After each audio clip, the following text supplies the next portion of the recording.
Hi everyone.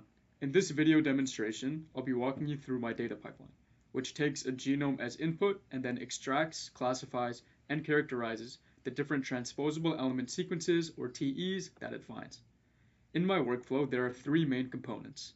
The first focuses on identifying TEs using an integration of leading TE annotation tools and clustering methods. The second component is optional. It allows the user to apply an AI framework to classify any remaining sequences that were labeled as unknown in the first step. Finally, the third component allows users to retrain an AI model using their own database of transposable element sequences. The newly trained model can then be applied in the second component to classify any previously unknown sequences. I'll be walking you through each of these steps and showing some key outputs along the way.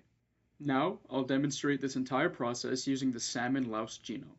First, I need to specify the command line argument.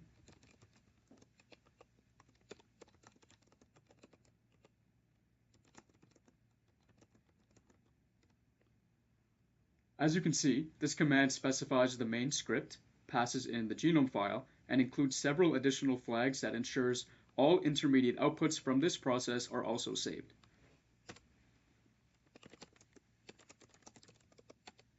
This process is now in the queue. Now that the first process is running, the next step typically allows the user to further classify any remaining unknown sequences using AI, based on the outputs generated from the first workflow component. To do this, you need an AI model along with a few supporting saved model files. These are automatically generated when the model is trained. When the pipeline is made open source, it will come with a base AI model so users can directly use it for classification. However, since the model isn't presently in this directory, I'll demonstrate how this process works by training a new AI model.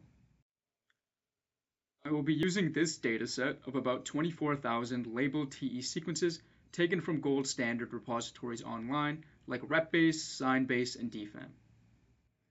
If the user wants, they can retrain a model at any time using their own dataset, which can then be used in the second component to classify unknown sequences. It's important that the dataset used for training is representative and high quality, since that directly affects how well the model will perform on new, unseen data once the trained model files are created. Now, I will start the process for training the AI model. As you can see, this command specifies the starter script that initiates model training, as well as the dataset that the model is trained on. There are also two optional arguments, kbest and nestimators. The kbest argument lets the user choose how many of the most relevant features to include in the final model. These features are selected after feature extraction to ensure the model is trained only on the most informative inputs. The nestimators argument specifies how many trees the random forest AI classifier should use. Increasing this value can sometimes improve accuracy, but may also increase training time. If these arguments are not specified by the user, default values are used.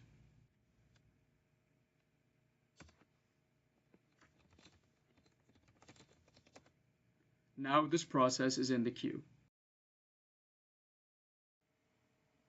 After waiting some time, the first workflow component, which identifies TEs using leading annotation tools, is complete. We have also trained a random forest classifier that we'll use to classify remaining unknowns from the first component.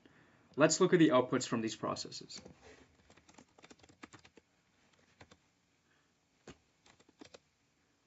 Now we're inside the main directory containing the outputs produced from the first workflow component. These folders on the right are intermediate outputs from the individual annotation tools. The files not inside the folders are the main outputs.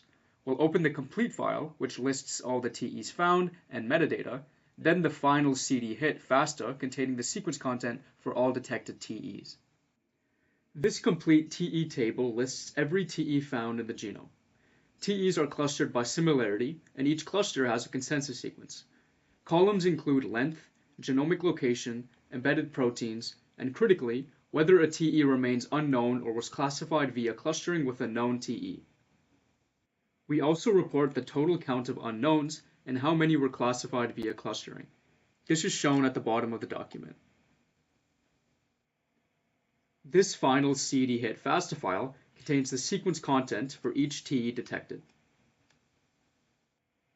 Furthermore, here's an additional file derived from Earl Grey, one of the annotation tools in the pipeline, which shows a summary of the TEs found and their classifications. Note that with the clustering-based discovery in our data pipeline, the unclassified fraction is reduced. Now let's review the outputs produced during model training. To recap, we trained a random forest model on about 24,000 labeled TE sequences. First, let's take a look at the output log.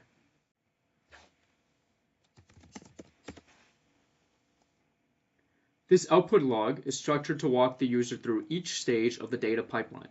This includes exploratory data analysis, dataset pre-processing, model training, and the resulting evaluation metrics.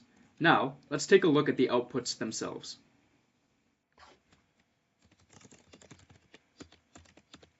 This directory aggregates the training outputs.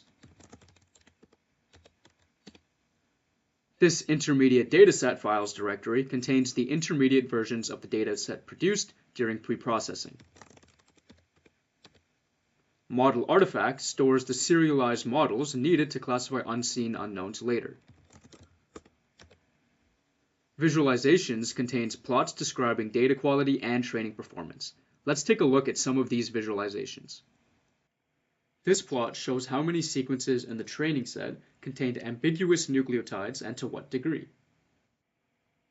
For the various classes within the training dataset, box plots are produced that visualize sequence length distributions, which are useful for spotting outliers you may want to trim. Here we can see one example of a plot for the TIR class. Additionally, we have visualizations that highlight the model's training performance and evaluation metrics. This figure summarizes the model's per-class performance on the held-out test set. We also have this figure, showing the corresponding confusion matrix, illustrating how the model performed across classes. At this point, we've completed 2 of the 3 workflow stages. The next optional step is to test the trained model on the remaining unknowns from the first component to see how many of them can be now confidently classified. To test our model, we can pass in the main data files from the first workflow component, along with the serialized model artifacts produced during training to classify the remaining unknown sequences. Let's do that now. In this command, we're running the classification script and passing in 7 arguments in total. These include the complete TE results table, the final CD hit sequence file, and 4 serialized model files created during training. I know the command looks long, but users can move these arguments into the same folder or shorten the paths if they want to make it more readable. Finally, there's one optional argument at the end, classifier threshold, which allows users to control how stringent the classification should be. For example, setting it to 0.6 means the model will only assign a class if it's at least 60% confident. A higher value makes the model stricter but generally classifies fewer unknowns, while a lower value makes it more lenient, though these results should be interpreted with more caution. In this case, we're using 0.7, meaning the model must be at least 70% confident to assign a classification.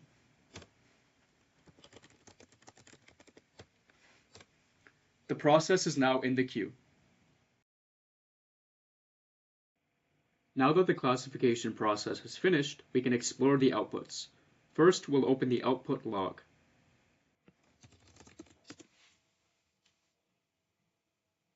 Just like the log generated during model training, this log walks the user through every stage of the classification pipeline, from extracting the unknown sequences and creating the raw dataset, to pre-processing, feature extraction, and finally classifying those sequences through the trained model. At the end of this log, the user can also see a classification summary that lists which sequences were classified and their predicted classes. Now, let's look at the outputs themselves.